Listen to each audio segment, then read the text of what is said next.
Hello, welcome to our second roundtable of the year, the season of fire. And this time we are going to be covering actually both seasons of fire. So as the wheel goes around with all of its faces, usually we have two separate areas of each element. So for air, we have our first from the winter solstice, and then Imbolc starts our second piece of air. And for fire, we get started with Ostara, or the spring equinox, is our first piece of fire. And then our second will start at Beltane, or May Day, as many people may know it. And so we're going to be doing this one to kind of encompass both aspects of fire and both seasons. And I have with me two of my fellow priestesses in training this time, Tasha Faye and Rowen. And we are in the second year of our training all together. And we're just here kind of to discuss and talk about through the lens of fire, different aspects of our training, different aspects of our relationship with goddess and magic and all of those wonderful things. So Rowan's going to get us started. And the first thing that we were going to be discussing is kind of how we feel and experience that two halves of the fire season, even though it's all fire, they can be very, very different expressions of the fire that we have between the equinox and Beltane. And so, Rowan, I know that you're really excited to start with this one, so I hand it I off to you. am. Yeah, thank you so much. So, the astrological transitions at the moment really kind of fuel that melding of both halves of the season. We just had Venus go direct, and it was in retrograde for 6 weeks, and it won't be retrograde again for a little while longer. So we've just, and that combined with the Libra full moon, which is obviously all about balance. And I feel like this has been a really good full moon in which to put forth manifestations. That's certainly something that I've been connecting into. I've been experiencing a lot of poetry at the moment. It's been really one of the aspects of Cerridwen that's been flowing through me a lot more at the moment. Almost at a scary rate, like a poem a day. I'm like, my hands are going to fall if I type too much. And I've been putting together an anthology, and so some of the themes I've been exploring through that poetry have included a lot of protest and a lot about love, and about how to experience love in the darkest times of the year. And for me, as someone who's in England, and I try to attend Beltane down in, so we have there's like an ancient farm, so called Beltane Ancient Farm. They have a full kind of Beltane celebration. I've always kind of understood, and I always get them mixed up with the quarter festivals and the cross quarter festivals, um, and how we understand kind of the astrological transits. And so the equinox is different to the equinox anyway, but basically the kind of times when astrologically we're seeing that shift between the light and the dark half of the year, and then how the Celts would have marked the seasons, which would have been through I think it's cross quarter festivals. So it's one of the way rounds, which is what Beltane is. And Beltane has always been a massive fire festival. The way that we celebrate Beltane in kind of my household is with lots of fire. And at the Beltane festival that I attend, we have a whole big old wicker man. It is very classic. We have a whole wicker man. It was meant to be a phoenix, I think, the other year, and it did look like a chicken, but phoenix bird of some kind, and they burnt it, and everyone kind of put their wishes into it for it to burn. And so I've always felt that Beltane is a season really associated with fire, and somebody who's Sagittarian and feels that very close to my heart, especially around this time of year. I've really been connecting with the fire season a lot, and with the element of fire. As I kind of showed off earlier, this was my first tattoo. I got it when I was 18, and that's a tattoo of the fire element.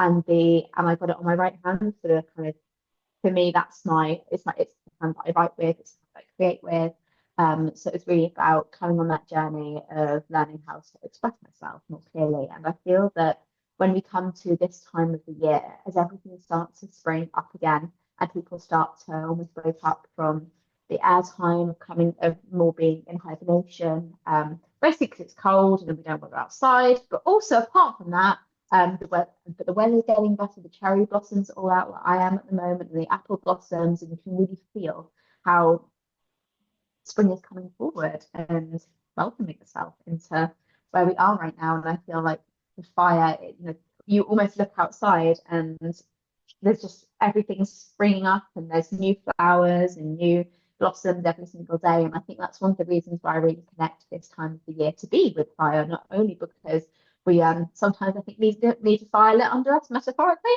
to get us out of that kind of very slow season where we really go back to kind of the bones of the earth, and then everything rebuilds and everything comes out, and the blackthorn's out, cherries out, and everything's out, and it's just surprise. And to me, I always really feel that's such a wonderful way to, I think, fire. Sometimes we think of fire as being very destructive, which it can be. And I gave I think it was at the fire season Cerridwen, where I performed a poem about how fire is more than just destruction. And I feel like, from my experience, one of the things I always associate with fire is the quickness. And there's something that on my frame drum, there's like a thing you can do with frame drumming. You can't see my drum, but you can see the dragon's head corner. Yeah. And yeah, that's frame drum. But one of the I watched this video once which said about how there's multiple different elements that you can express through the drum,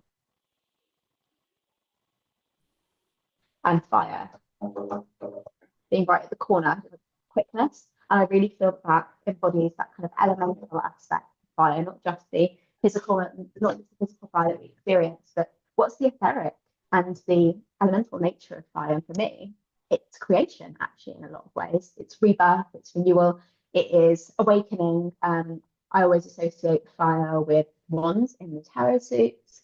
And wands is all about action and creation and doing new things. And so, especially when we kind of think of alchemy, I've really been attracted to a lot of the Greek poets. There's some Prima, who's basically my favourite poet at the moment. I've really been into her work, and Greek poets did a lot of things that were very counterculture. Kind of, you read the poems that were written kind of the 80s, and I think the Greek poetry movement started in about the 60s, and it still really applies today. And still, so many of her poems, especially one called Round, is read at protests. I've been pursuing different ways to understand and really allow that fire to transmute. I think one of the things that we sometimes discuss, although it's not something that's necessarily Cerridwen only per se, and it's got a lot of different origins and a lot of different things, but the violet flame, and the violet flame's power to transmute. And there's a reason it's the violet flame, not the violet water or the violet wind, because fire is about transmutation and birth, and I think it's a really good way to wake us up from the more sleepy winter time, which we need. We need that rest. We need that respite. For me, I found it very much living its way out through my life because I took a massive step back from everything in the air season. But now that fire season coming forward, I can feel the energy starting to return. You can see it physically in the earth around you, depending on where you are and how kind of close you are to your photo or not. And I think that's really beautiful. I certainly have found that, especially with that kind of this full moon, has really felt like the in-between point for me, where I've started to feel the energy of Beltane, and of course, Beltane being a fertility festival and a fire festival, just kind of starting to gently come in. I'm like, don't come in too much because I don't want to be pregnant. But like the rest of that, we want lots of the fire and the creation, because creation comes in so many ways, not just physical fertility, but also creative and mental fertility. Yeah, the birthing and the conception of ideas. There's lots of little things coming up in my life at the moment which are little sparks of change, and I think that's how I've always experienced fire. Sometimes we see it and it's kind of roaring, alchemical, cauldron brew, bubbling, but sometimes it's just a little spark here and there, and that's also fire and also beautiful. That's my contribution on that question. No, that's amazing. And I think you've expressed it so well. Tasha, did you have anything that you wanted to add with that? Yeah, much like what Rowan was saying about how fire isn't just destructive, I really love that, because I think that like anything can be destructive if you put it in the right context. But fire, to me, much like with Rowan, it isn't. It's also like, it's warmth, and it's pretty light. I mean, we like candles, and they come in all different sizes and shapes and colors and smells, and so it's always really like welcoming as well. And anything, like I say, anything can be a weapon. The funny thing that I found, especially through doing this course, I don't know if you found the same, is that I was never really drawn to like Ostara and Beltane more than Ostara, but Ostara I was always kind of a bit like, it's just not, it doesn't kind of sync with me that much. Fire in generally didn't, in general didn't. But since doing this course, I found that as soon as it gets to the fire season, I'm like, oh, I've got so much more energy now. And I'm just like, I've literally got like a fire lit under my bum and I'm going to go off. And it's not just like, so for Ostara, what I found this year was it was just kind of like, oh, I'm awake and I'm bright and I'm bubbly. And like, there's winter's kind of gone and I'm jolly and feeling really energized. And now it's heading towards more Beltane. I'm like, right, there is so much wrong and I'm going to sort it all out. I'm going to fight the fires myself. And it's like this kind of burning with like, this is all injustices and I'm going to fix this. I don't know how, haven't worked that bit out yet, but I've got the energy to do it. So it's like, but I've never had that before doing this course and starting this path. And so I don't know if either of you have found that you've suddenly felt like the seasons differently, certainly coming out of winter into like going into the sort of gentle, it's almost like a gentle sun of a star. I found that it's like the warm sun and it's coming through the window and you're like waking up slowly and you're like, this is really nice. And now as we're heading more towards Beltane, he's like, nope, I'm going, I'm awake, it's 5 a.m, the sun is out and I'm awake and I'm going. No, I have found that it's one of the greatest things that, and one of the reasons that I know that with Cerridwen and this training and the path I found, I know it's right for me, is that I was pagan before. I do the Wheel of the Year, but it was just at the days, and it was kind of like a just because I'm keeping the old ways alive, not because I felt like a connection to it. And certain holidays, like you're saying, were better. Beltane's always fun. Samhain, always fun. And I liked summer solstice very much, but it was just like there. And now I feel, and I love Rowan's hand movement, is the whole wheel. It's the whole thing. It's not days and it's not cut off, and then you go off kind of almost like some of the other holidays we celebrate, where it's like, okay, it's Christmas and it's done, it's Halloween and it's done. And there's one of the reasons why I was excited to blend the fire seasons together, because I think it's more noticeable, is that when we have the elements and there's two seasons and then it goes around the wheel in twos, is I always viewed it as the first season is the inner season, the next season is the outer, of like just how the energy flows. And I see it with the water and the earth as well.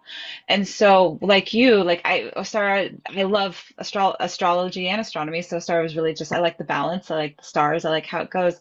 But I feel the energy and it moves me along in my everyday life. It moves me along in my practice. And so just like you, like the gentleness, when we're in Umlok, we feel the inspiration in our minds. I had a million ideas and I was journaling more, but I was doing not much and I was overwhelmed physically and I was a little more still sluggish. And then so Asara came to be like, no, now your blood needs to awaken. You've got the ideas. So the inspiration is like in the heart, getting the sap moving, that kind of stuff. And the they overcross too, like Rowan was talking about this as well, as I've started, especially with the full moon that just happened like last night. It's not Beltane yet. We'll look celebrated on the first, but I'm feeling the overlap where the outer energy is starting to come. And like you said, I'm ready to get things done. So I'm prepared for Beltane, but I'm still getting my energy up a little bit. But they will cross over. And so it's a lovely flow. It's a lovely weave. And I experience it differently every year and more powerfully every year. So yeah, this year has been difficult on all of us, but the wheel and the energy has really provided me a context and a safety of knowing that I will, like if I'm tired during Imbolc or I didn't get anything done, the time will come and the sun is still waxing. And then you still get stuff done after summer solstice, but it's in a different way and you'll start getting some of the harvest. And so it gives you kind of a context and a way for your body and mind and spirit to work together and to know, you know, if you know what's coming, you can be like, okay, I won't panic. So yeah, I I think that's really really, feel really it. useful. Yeah, I absolutely love this idea that you could put up kind of the first one being the inner one and the second one being the outer one. And I really feel like I resonate with that. I feel like that's especially considering how we kind of those cross-border festivals would have been how we mark and see it in the land. I think that's a really, really amazing way of thinking. I hadn't thought about it like that before, but when you say it, it totally makes sense to me, and I really agree with you. The point that Tasha was raising about the experiencing of the elements, I also really agree with that. I have had that same experience. I think the part of it is having our first year of training and having to slow down and actually really spend time with not only with the Cerridwen of that season, but also with that element.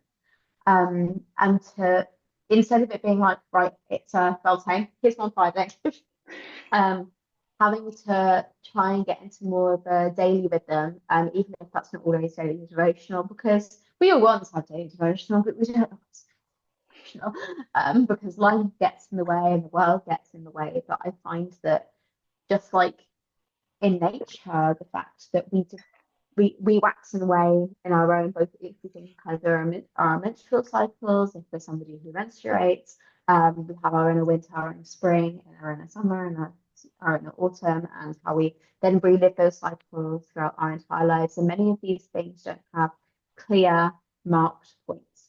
One of the things I was reading about, there's a book, which I haven't read it in a while, but I really love it. It's called, I think it's called King, Warrior, Magician, Lover, and it's talking about the Jungian archetypes within men specifically, and how the fact that we've lost these rites of passage and these rites of transition. And a lot of the same thing is said in Habitude, which is by Sharon Blackie, in terms of understanding and honouring different seasons of our lives, and how kind of Carolyn Hillier, who I know Tasha's with me on this one slightly, she has the 8 beads chart, which talks about 8 different phases of womanhood, which we can all kind of, which I think we see mirrored in a lot of the Avalonian work, where we see kind of the 9 Morgans going around and we see those different phases. I've always seen the that kind of, and I think we see the same with the Millennium being the kind of different, usually about a decade or so, kind of in each one. And that as we go around and we really learn to experience those seasons and experience those transitions, those don't just happen in one day.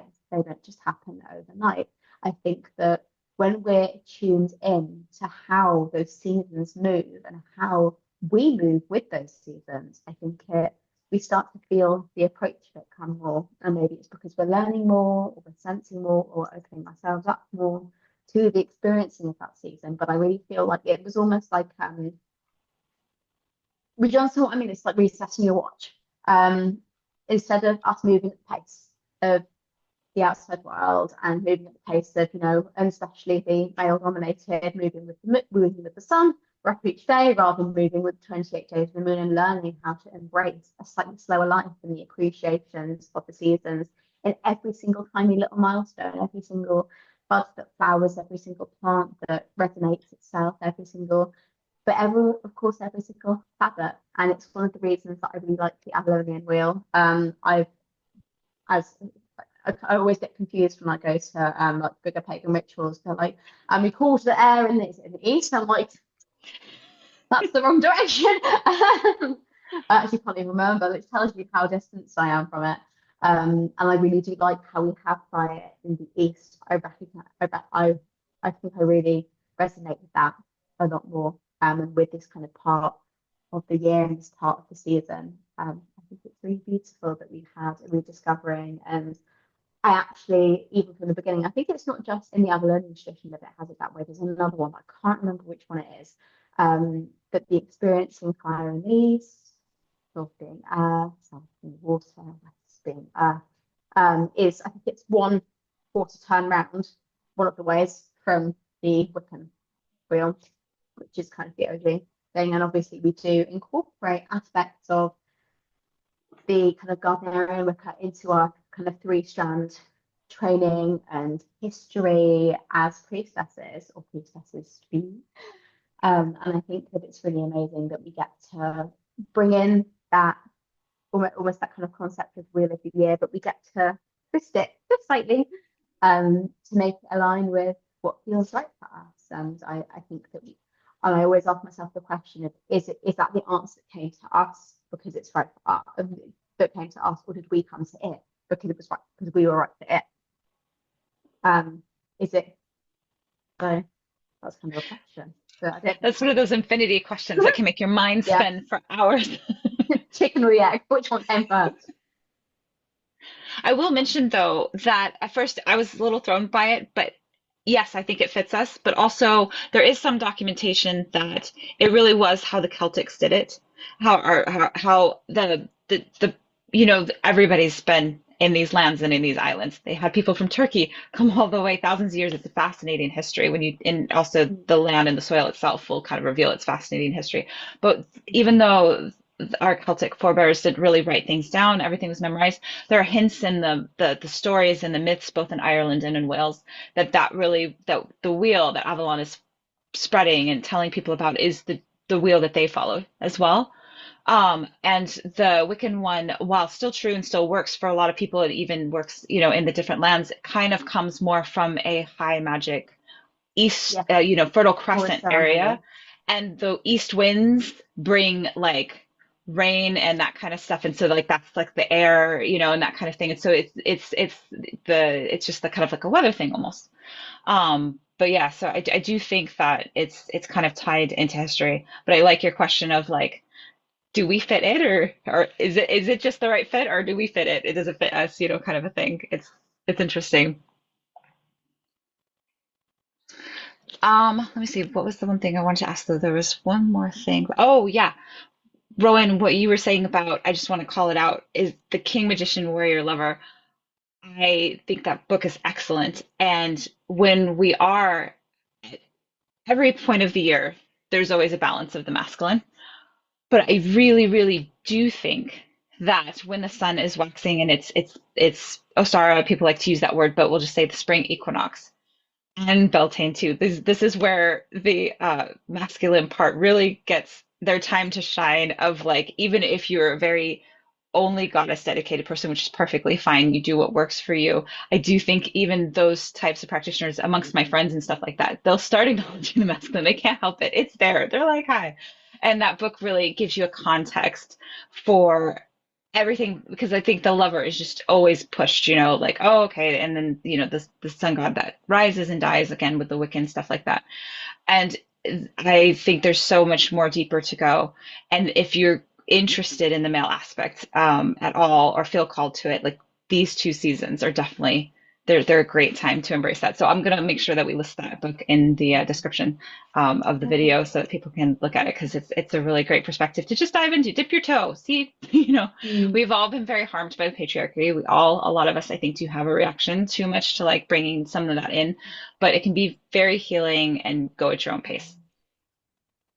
I really agree with that. I found that especially having a partner who is pagan and who really embodies a lot of the divine masculine and finds himself working a lot with the kind of I think he works kind of with like with Pan, Odin, and other gods, and that's not really my vibe. I've always been a goddess or no one, but I feel like it's really easy because the masculine has almost overshadowed the feminine in divinity for so long. It can be so hard to reach that point of balance. And within almost every religious tradition and in many different ways, we have this concept of balance, the yin and the yang, and the masculine and feminine being part of that. And I think that one of the mistakes I always see, well, it's a mistake from my perspective. It's something that I don't personally agree with, but it's a fire season, so we're allowed to be opinionated. This idea that it's the divine feminine, divine masculine about people, and I don't really agree with that. I do feel that in a relationship, yes, you can, embody, it could be giving into that kind of divine feminine energy, but I think that it can be used as a weapon of patriarchy to say, well, as a woman, you should just receive and accept in a relationship, and you shouldn't be.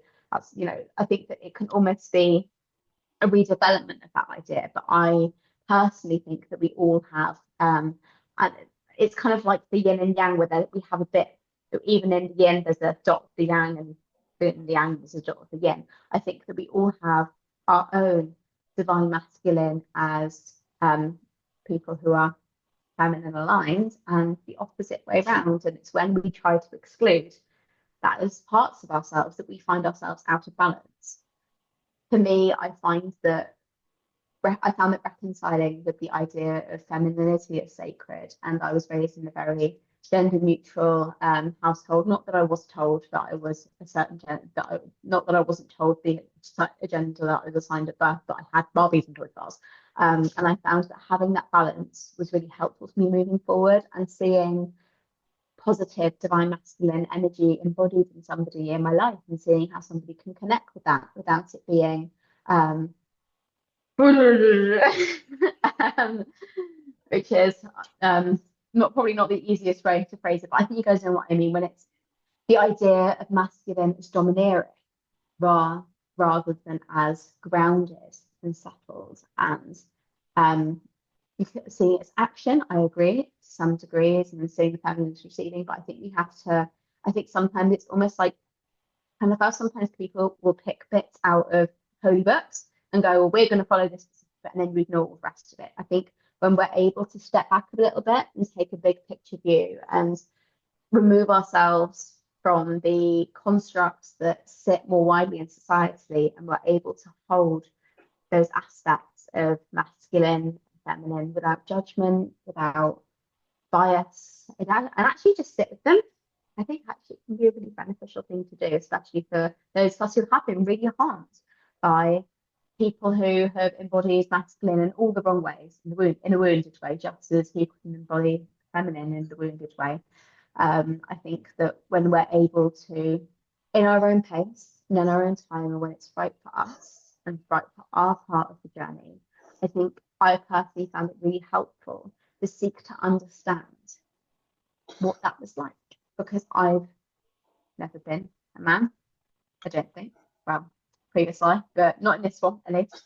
And so I can't understand fully all of the different wounds and difficulties that form part of that. And you will not hear me going, men, clearly the most suffering people in the entire world. But you will hear me acknowledging that there are wounds that come from that. I think it's easy to forget that the patriarchy harms men too. It harms all of us. It's an idea and a construct that is designed to actually benefit very few people. And most men, I always see a lot of these things, especially when I'm talking about social justice, and like these kind of constructs, even like whiteness and kind of neurotypicality. It's almost like a nucleus, and we're all varying degrees of close to it or away from it. And those who are furthest away find themselves most marginalized. But there's so much inner space. There's so much room, and sometimes we even change in our space and that within our own lives when it comes to, somebody who might have appeared neurotypical before or identified as neurotypical before, and then they go, oh, actually, whoops, turns out that's not it, and this is why I felt very good find Tyler. And then they come out more towards the fringes, and then that comes with beauty, and that comes with challenges, just as with everything. And as I think the spring equinox and both the equinoxes and equinoxes really embody that spirit of balance. No, yes, absolutely. I just had a thought, like sort of thinking about what you were saying about accepting, like, masculine and feminine, like, saying about like Beltane, that is the time, like you were saying, Tegan, about like, this is when the masculine comes in. I was thinking about the other day, there's a writer, Daphne du Maurier, and it was said that she, like lots of people said that she had like a bit more of a masculine energy, I think because she was very driven at the time, unlike in a sort of different way than a lot of women were driven at that time. I've just lost my train of thought, give me a second. So obviously we do, like, maybe that is what drives us at this time of year, is that kind of more masculine energy coming in. I don't know, because I think women are just as capable of having that drive, but I think for centuries we've been told, no, you've got to sit and be demure and embroider, and don't get me wrong, I love embroidering, but it's just that kind of thing. And I was just sort of thinking, like, we have so many different ceremonies we can do for women to honor women in the different stages in our lives. Men, obviously, they go through puberty and then that's it. They don't go through like menopause or anything. And would it be beneficial? I mean, I don't know if they're probably 100 and I'm just completely unaware of them. Would it be beneficial for men to help them embrace the feminine within themselves? Because I know I think it's easier for women to accept the masculine in them than it is for men to accept the feminine in themselves. Because what you were saying, Rowen, like about the patriarchy affecting everyone, that tries to push men down who accept any kind of femininity in themselves. So would it be more beneficial for men to have as many ceremonies? So like when we have the sort of, I mean, it's such a wide scope about when women start the menopause, but could there be something, I mean, I don't know if there is, again, something that exists for men, but would that help them? Would that help then share empathy for men who to then like, I mean, there was that Gillette advert, I don't know if you guys remember it, it was a few years ago where like their friends, they were like stopping their friends from being kind of like creepy with other women. Like they would come out of shop and they'd be like, no, don't behave like that. Would that encourage men to be like, well, no, actually, let's embrace this? Would that help stop a lot of the sort of patriarchy pushing toxic masculinity and stuff if we did create more ceremonies for men or made them aware, including myself, of the ones that are already existing? Yeah. It's a really interesting point. I think it's something that King Warrior magicians say dips into a bit, or I think King Warrior, King Lover, magicians. It's 4 words. They're in the descriptions. I think that it's difficult for men because they don't have the same biological markings to their changes and their cycles. But that doesn't mean that they don't go through a development. To a sex and death, baby, that's the Cerridwen kin. Men do actually lose potency as they get older. They can't just keep making them forever in the same way that they could before. They don't, yes, they don't have the same direct kind of, there's a point. And for a woman, we can have the first period, the first period and the last period, but often you don't know when when your last period is going to be. Because it's only your last period until the next one comes through. So even the menopause is not a really kind of strict. There's peri and post-menopause, and the journeys that all form part of that. But I really agree. I would love to see more ceremonies put forward. But from my perspective, I feel like that's something that men would have to kindle for themselves, just as women have kindled it for ourselves. I would love to, I'd love to sit here and go, oh, here's all the different ways to do it. But I've not lived that life. I don't know what it is. And I think some of those really kind of those who have really healed and really come to terms with being divine masculine and empowered masculine. And I was just listening to the Gillette advert, and I was just thinking, but it's not the most empowered masculine that it kind of gets, being able to say, no, injustice is bad actually. Masculinity, that kind of that control aspect comes with responsibility. And sometimes I think they want the domineering without responsibility. They want the, oh, I want my girlfriend to be a housewife, but also because you're bringing half the money. No. Like those, I think, no offense to those men, but if I think if a man tried to say that to me, I'd be like, this is my broom, it's gonna come around your head. It's gonna come around your head. Yeah, I think that sometimes, but I think also they have expectations set for them by media and by the role models in their lives that tell them that behavior is okay. And simultaneously, I've heard this phrase as women acting as handmaidens of the patriarchy. I wrote a poem recently about a really close friend's baby dad, basically, who I don't like. It's a pretty witchy poem, but a lot of it kind of says, by like do abusers give you losers legitimacy? Men are often permitted to act in a way that is more reprehensible and certainly less emotionally mature, because just around the corner there's a man who will just beat you up. So women often will expect less when it comes to emotional maturity, when it comes to development within men. And I've heard myself in my own life going, oh well, they're a man, how much can you expect out of them? But in its own way, that's wounded. That's wounded in itself, the fact that we can't expect, or that we don't expect higher. And I don't think it's unreasonable or untrue per se. I think it's more the fact that it comes from a place of wounding. And I think as women, we all handmade in the patriarchy in our own way. Some of the most staunch feminists I know have the most awful boyfriends. And some of the women who you would never see agreeing having someone as their friend would have that person as their partner. Would accept more. We accept views that they don't hold in a partner, and I think that's really fascinating when we consider how we respect the wounded masculine and, well, more so help it to transmute, hopefully with the lovely power of fire, not by literally burning them on the stake. Um, but there's some people who are, if you want to do that, guys, I've got a list of names. But in terms of really kind of understanding and embracing that masculine, and I really wish sometimes that we had more men in the Cerridwen tradition who could step forward and create those aspects. We all have our own Tegids in our own lives, but our own Tegids sometimes are not. They ain't quite Tegid. Sometimes they want to be Tegids, but they ain't Tegid in yet. They get Tegid. Yeah, no, Yeah. oh, sorry, Tasha, what were you saying? Oh, no, you go, Tegan.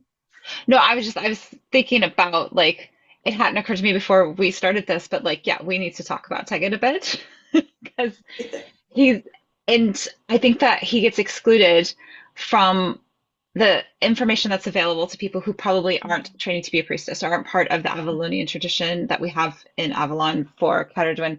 I never found him mentioned, except that they'll be like, oh yeah, there was this guy, his name was Tegid, and this lake that's really important. Here's where she, like it's basically just, and that's rare too. Sometimes they don't even mention that, but where she, the cauldron broke and where she made her brew. But they, since we've been here in the wisdom that we learn and we connect, I've connected really strongly with Tegid from the very beginning, from last year around this time of year, when we did decide to, to explore that more. And I do like all of the men in her story, but I do see him as like the figure from which the other three men learned and got their got to where they are. He's a very what you would consider like all of those four that we were mentioning: king, magician, warrior, and lover. He's all of it. So he's like just like Cerridwen is all of the elements in like a perfect balance that we learn from, and then you can have our aspects. I think he has his aspects, but he also is that very neutral way of being like perfectly balanced, good, defined masculine that blends with his divine feminine, and they share and they balance each other out and they protect each other and correct each other and all that kind of stuff. So I want to bring it up just in case anybody who views this video can look into it a little bit more.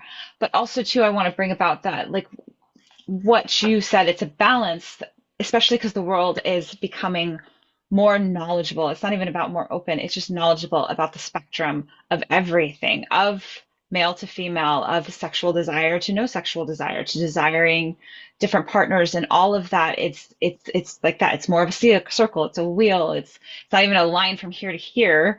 It's a blend of things. And like you said, there's a circle, there's edges, there's all sorts of mixtures that you can do. But we do have these traditions because to simplify things, and then you get more complicated, you get more nuance from it. So we're not trying to exclude anybody, and there is a bunch of nuance and wisdom. When we say divine, feminine, masculine, it is in every creature. It is not always sex. It's not always sexual organs, all of that kind of stuff. So there are definitely ways, I think, for us to use Tegid and embrace that energy in women's ceremonies, in male ceremonies, and people who are two-spirited all around. That it's something I'm going to be exploring as a priestess. Tasha, when you said you wanted to do more male ceremonies, it was actually something that I really also myself am trying, it's hard to find the right spaces, and we do have very few men, especially where I live in America, who are pagan and they're not like, no, I've already found my path and it's Norse. It's Or they kind of look like strong over Gandalf, here. Yes, and they're yes, much exactly. older and completely do not hang out in the same areas as you. Or they're Nazis.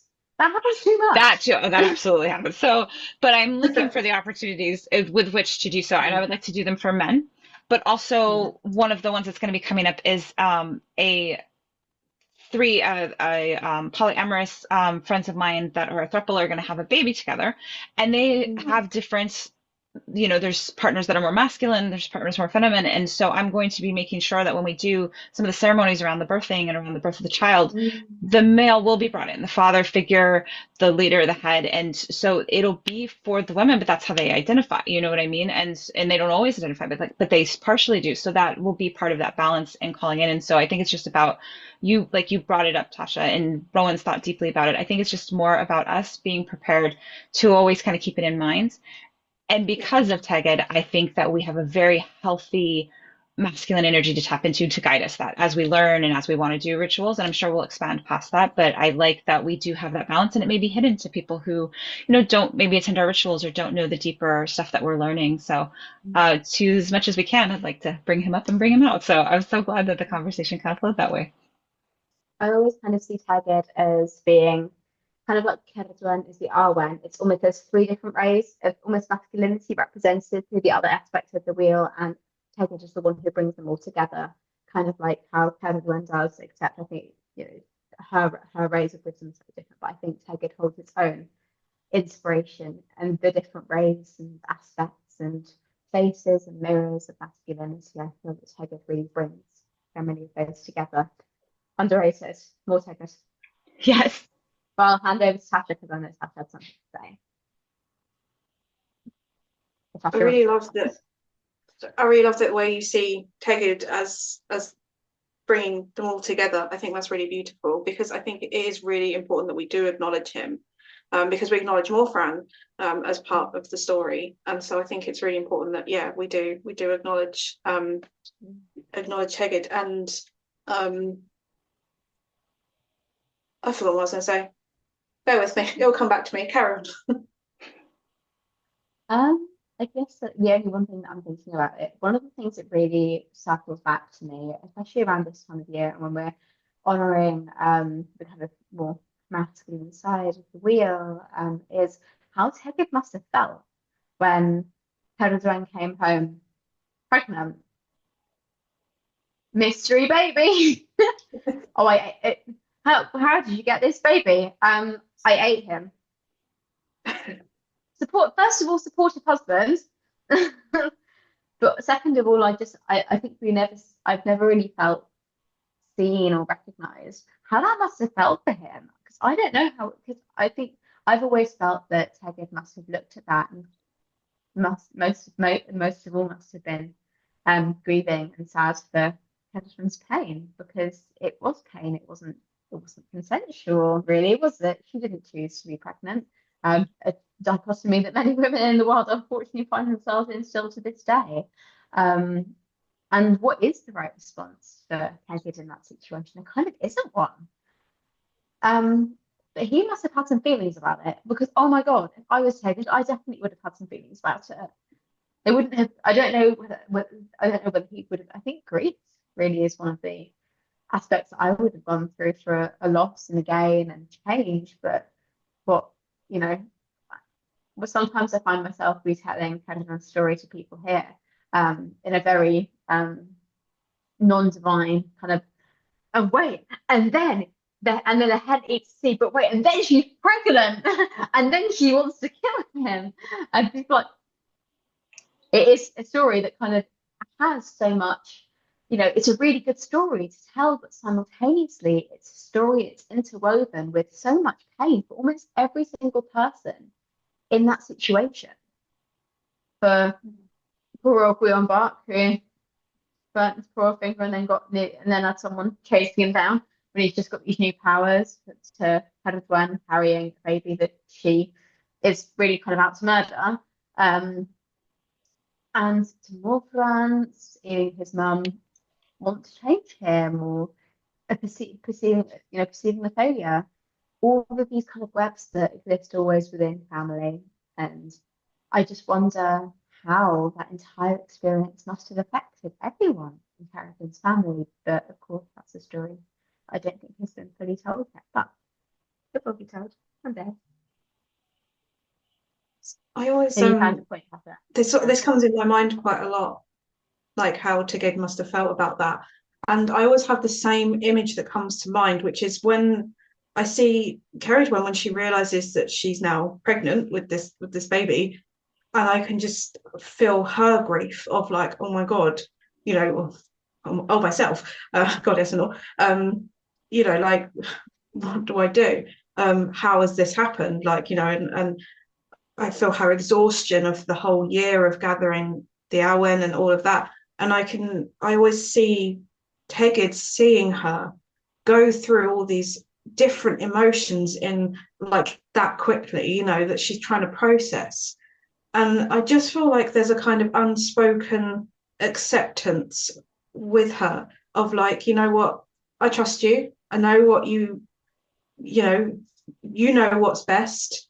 Um, I'm just going to be here and support. And, I think if she'd have come home, she'd have had the baby and been like, you know what, this is Taliesin, we're going to raise him, I think he would have done because he kind of adopted Sandoval, So I think that he'd have been accepting. And equally, if, she came back, no baby, and she said, I've sent him off, he'd have said, okay, I know that's right. I always just think he kind of just trusts her so completely that whatever the outcome, I think would have just been okay with him.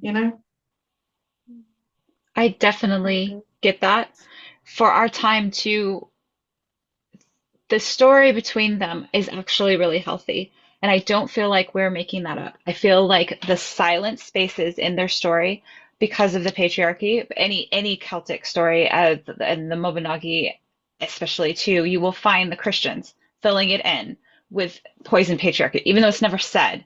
They'll be like, oh yeah, they banished her because of that, or oh, they thought she was a whore because of this. But it never says that in the text, and the men aren't even responding that way. So if you get really quiet and you just read what we do have written down or what was shared, and then also you can meditate on it, you can fill in those spaces. But at every point, what is not said about Tegid shows his support. I feel like even if you have no personal gnosis, if you've never journeyed to meet him or to speak with him, is because they're still married. There's no anger. There's no punishment. That's never mentioned. It's just she's grieving. She gives the baby away, and everything still goes on as normal. So one of the major things that I got from Tegan is he's the absolute expression of when it does come to a baby, it is her body and it is her choice on many, many levels. And what you just said is the expression that he would have been okay if she brought it home, would have been okay if he gave it away. I think he was probably a little bit sad that she gave it away because he likes his boisterous hall. He did have his nephew come. He's fine with his son as is. That's the other thing too. I think it's always very important to be like, he's fine with his son as is. He's not ashamed of his son. She's not ashamed of him either. She just wants him to have a better life and an easier life. But he was going to teach him to sword fight regardless. He was going to embrace his poetry if he wasn't that good of a sword fighter regardless. And so there's times where Tegan could be a little more healthy than Cerridwen. He's as a masculine, more balanced of like, I'm not going to try to control everything. I'm just going to accept as it is. And she tries to control, and he's always there to be like, and I support you through this, but where did we go wrong? I know there's probably those difficult conversations too, where he's married the wild, you know, darker side of the Fae, and he accepts all of that about her, but at the same time, he's the cooler head. And when you're the cooler partner, sometimes you do have to be like, yes, these consequences are going to be borne by all of us. So let's have this conversation about where do we not make this mistake again? But the baby, I don't think was ever a mistake to him. And he might have paused and been like, how did that happen? But like you said, there's the calmness there of like, regardless, I'm still your husband. It doesn't matter. And there's darker sides to our history, and there's darker. No, we don't want to make the mistake because our path is so tied to the history to pretend like the Celtic world wasn't one of rape and violence and war. It was, and I think that these stories and the way that I'm pretty sure that they handled things was not the way the Christians would like to pretend it or twist the stories. Is like, you were going to have to accept that was going to happen. Marriages were okay with that because it's horrible and you have to support your wife. But at the same time, I don't think there was the Christian judgment or anything like that. I think all men knew that they could never know for sure if that baby was going to be theirs. No woman has ever looked down and been like, this is not mine. But the men, they can never quite know. So it was, instead of constantly railing or feeling insecure about it, it was part of the wisdom of the earth. And I think that we are kind of bringing that back. I hope we are, of that wisdom, and reminding people and not letting the Christian voices in the silence speak, instead saying what the silence actually means. Yeah, I think that's equally like he would have accepted her magic, so his magical wife, she's come back magically pregnant. I think he'd have been like, cool, I mean, I imagine that yeah, I imagine that when she said, actually, I did chase him down, I did try and kill him. I can imagine he was a bit like, okay, let's take a breath, Yeah, like. not the best choice. But yeah, I just think he just was so accepting of their life. I mean, like what you were saying about, like the consequences, things of things at the time. If it was another story, like another marriage, it would have been, well, in fairness, like your son is the way he is because of your wife. And she would have been beaten, and if it was Henry VIII, that would have been off with her head. And he was just like, no, it's cool. I love her. He's a product of our love. I love him. So In yeah, fairness, Henry I VIII really probably would loved have been it. like a son. Yeah, exactly. Yeah. Even if it's a son. But I completely agree with what you're saying. And all I find myself reflecting on so heavily is that not almost the apex of divine masculine? Yeah. Sometimes just It can be. I know, like, I think that there are times in which you might have internally gone, "Eh, this is definitely an adjustment," but I actually don't think he would have questioned her. I think he would have just gone, "Okay." And I certainly find that reflected in my partner, the kind of just the quiet acceptance. And for me, when I've been going through really turbulent times, emotionally or situationally, what I need is not someone who's going to be reactive and panicking with me. Don't panic with me. I can do that. I've got the panicking. um, I find that having that stability and having that, or sometimes almost that silence, even just the not even the kind of careful choosing of words, I think is really very masculine. I think that's one of the aspects of it. It's not always about. Sometimes it's about yes, action, but I think it's also about knowing when not to act, Mm. about knowing Equally, when to be still. So go ahead. I think Go. that we can learn from Tegid as well in our own Mm, experiences, because we we are Cerridwen ladies. I'm sure we have like a quite instances ourselves where we can be like, right, I'm enraged, I'm going, especially fire season. It's just like yeah. I'm going off to tackle Nazis in power right now. I'm going to take them on single-handedly Yeah. myself. I personally will do And it. Yeah. exactly. And we then need that to give. And equally, we need to, like, about accepting our own sort of divine masculinity. We need to accept that part of him. We need to go, actually, hang on, WWTD, what would Tegid do? And, if my husband is raging, because he's upset about the injustices of the world, I'm going to then be like, right, I'm Tegid right now. I'm not going to be Cerridwen, because I would tell you to go and eat them. So I'll be Yeah. Tegid, and I'll say, it's all good. I love I that, say Tasha. I accept whatever you're going to do. I think we need some WWTD. Yeah. Don't tempt me. I might. I love wrist tattoos. I think I might Oh, because I love him too. yeah. But you Or just even just answered a question, Tasha, or you got us started on the final question that I actually did want to come through with. And that was wonderful wisdom pouring from your mouth because we all are in that space right now. Mm. And I've been in it before. I was in it last year and he taught me a lesson. And now I'm realizing, because I was about to ask you guys, like, okay, considering the divine masculine, like, I was going to in general just ask you, like what kind of rituals or magic you were feeling like doing in this season and the next. But I was changing that to be like, do you plan on doing anything? Because we are in that waxing sun phase between now and the pinnacle of the summer solstice of doing anything specifically with the divine masculine or this and that. And one of the things that Tasha brought up to me is I am going to check in with him more when it does come to, we all are in our fire. We're about to have the Taurus dark moon fire, and it's going to, we had our last one from March that was about justice, and this new one is going to be about dealing with our rage and channeling it and purifying it appropriately, but also making sure that we don't not use it. And I think I'm going to make him a part of that ritual because I'm running it, but not only a part of that ritual, but a part of my own check-ins because last year around the solstice, I was holding him in ritual. He was being a guardian and I was embodying him. And I was like, I felt there was people that were going to be coming to our space that we possibly didn't want. And I was all like, will you help me like make them feel like they need to go away? And he was like, no.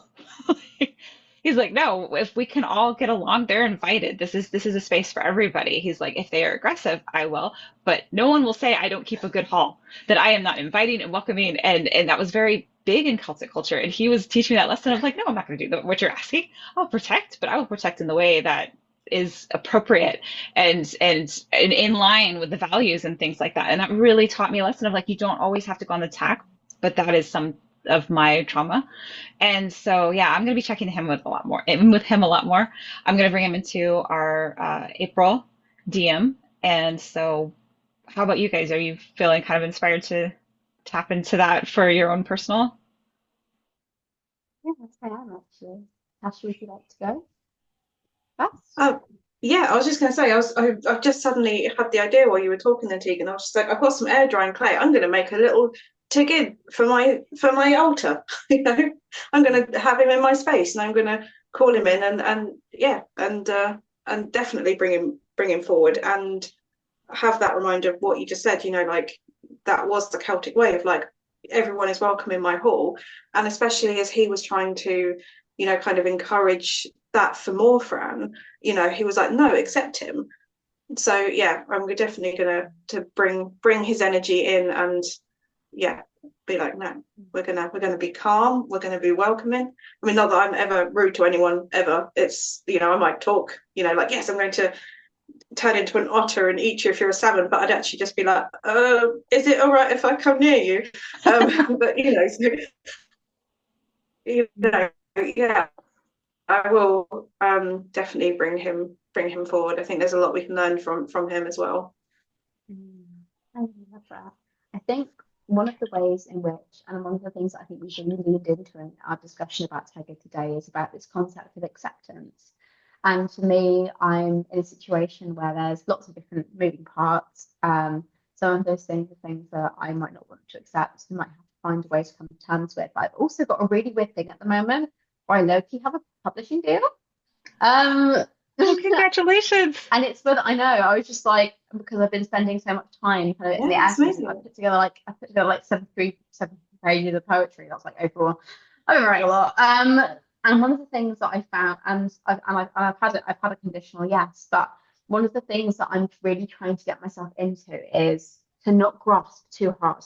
If that's right, it's right. If it's not, it's not. And not getting too, and it is really exciting. But it might be like a high position deal, so it might require money, and if that's the case, it might not be right for me. I'm really happy to have an acceptance, but I think one of the things that I'm really trying to learn from Tegid at the moment is about when do I hold my horses and when do I chase someone down like an otter and try to kill them? Metaphorically. So yeah, I think that kind of number one, that kind of radical acceptance, that acceptance of where we are, I think is something that's really embodied in a lot of different things. The hospitality is something that I already really feel strongly, because I started off in much more of a Hellenic tradition, and one of the concepts that we find in Hellenic practices, Xenia and Theoxenia, you know, the stranger that comes to your door could be anyone. They could even be a god, so let them in and be hospitable. And I maintain that in my own ways. Currently being a hospital, I make sure that the people who are looking after me have, you know, like activity books. If I'm in the middle of something, or they have like chocolate there and all these other sorts of things that kind of, you know, but those for me are a ritual expectation of hospitality. And that's something that I took from my kind of Hellenic times and really carried forward. And I feel like it's something that weaves into the Celtic in a way that I guess I hadn't reflected on as much until you raised it to me. And I think that's one of the wonderful powers of this roundtable that allows us to hear each other's perspectives and enlighten us to new ways of thinking that we wouldn't have had before. One of the things I was having really recently, I was having a conversation with someone who's Igbo, so that's from Nigeria, and talking about their traditional religion. And I was doing some research on it, and I was like, you know, so much of this is so similar to the way that actually I experience religion. You know, they have the same thing where it's like you know, the gods don't need to worship. They're kind of good, but you can, and it's about reciprocity and exchange and about offering and divinity and divination, all these other sorts of things. And I was so struck so strongly how and they have a concept called chi, which is the soul. And I'm like, hey, you know, I've heard that in another language, in a totally different language, way over that direction. And I was really, really struck by how much more unites us as old ways, tradition or pagan, whatever, label we go by. And I think that's because we all connect in our own ways to universal truths, and the different cultures and different places will find different ways maybe of explaining and relating to that. For example, how you'll see the difference between Pluto and Hades, and one being a god of money and wealth as well, and one not. We see all these different little tiny ways as to how things vary. And I think that the gods grow with the people. And I think Tegid has grown with us. I think Tegid has grown with the, and patriarchy would have existed in its own way in the Celtic time. I don't think they were a completely matriarchal people, but check a history book. I'm not one. They will be able to tell you with actual accuracy. And certainly women have had more power in ancient times than they have more recently, in the same way around disability. And we've had lots of different, you've had waxing and waning of acceptance of certain cultural ideas. Sometimes I almost find that that's the real truth of the wheel and cycle, that sometimes by returning ourselves back to the old ways, we rediscover how we can approach the world that we have now. I have always felt faith is the map by which we navigate the world that we're in, not somewhere to escape to or somewhere to run away from what's happening in the real world. I think it's our compass sometimes actually to help us navigate how we take things forward. And I think the gods grow with us.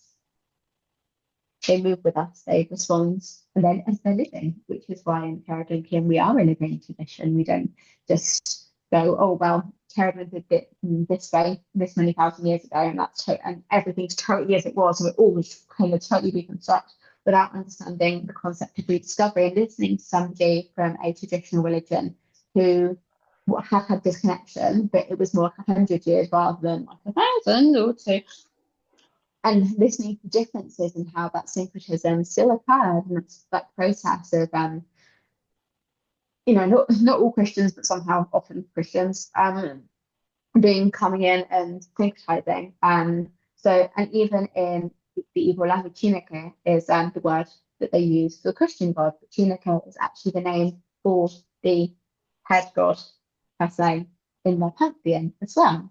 Very interestingly enough, the unity of the divine feminine and the divine masculine.